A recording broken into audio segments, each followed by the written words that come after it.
My name's Wayne Hamilton and I'm the expedition leader on this particular cruise on the Coral Adventurer. An expedition leader's role is to basically organise the excursions for the guests.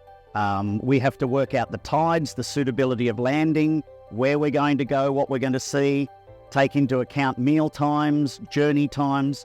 It's quite a complex job. That's the main role, and then the rest is to make sure that we manage our guests to ensure that everybody gets the right experience. We do a regular, what we call a recap of the day's events, followed by a pre-cap which talks about the following day's events. That's the main form of communication. We've got a newsletter that's distributed every evening, and then a lot of little chats along the way to little groups of people, just reminding them of where we're going and what we're doing. So we've got 3 ships in the fleet, but if we talk about the Coral Adventurer, we take a maximum of 120 passengers. We have 2 tenders that take 60 passengers each. We call them Explorers, Explorer 1 and Explorer 2, because that's essentially what you're doing when you board them. We also have a platform that raises up and down to collect the guests and lower us into the water. We then go out on the excursion.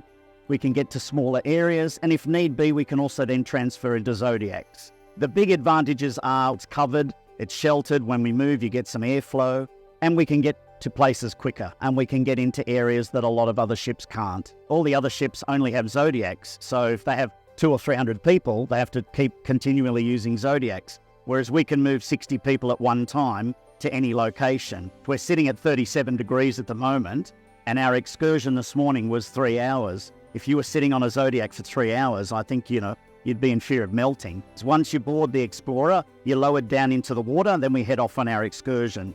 Predominantly, if it's a sea going or a cruise, our fantastic drivers are able to manoeuvre the boats so that everybody gets a look at what we're seeing. They get to turn them from one side to the other, move them forward, move them backwards. Everybody doesn't have to get up and run to one side, which is the biggest advantage. We can go forwards, we can go backwards, we can go sideways. When we get to a location where we're landing, we have the ability to exit the Explorer either from the side door, or we have a ramp that we lower at the front, and most people exit through that way.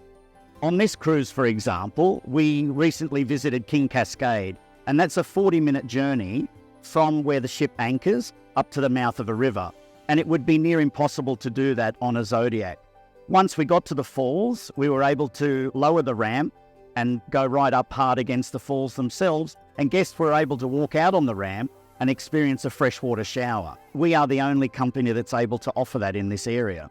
So we're not a traditional cruise ship. We don't have a casino. We don't have, nightly entertainment shows. So we'll put a mixture of documentaries or movies relating to the country or the destination that we're in, or we'll put on a lecture again. Sometimes we throw in the occasional games night just to mix it up again, and not forgetting our primary barbecue evening as well.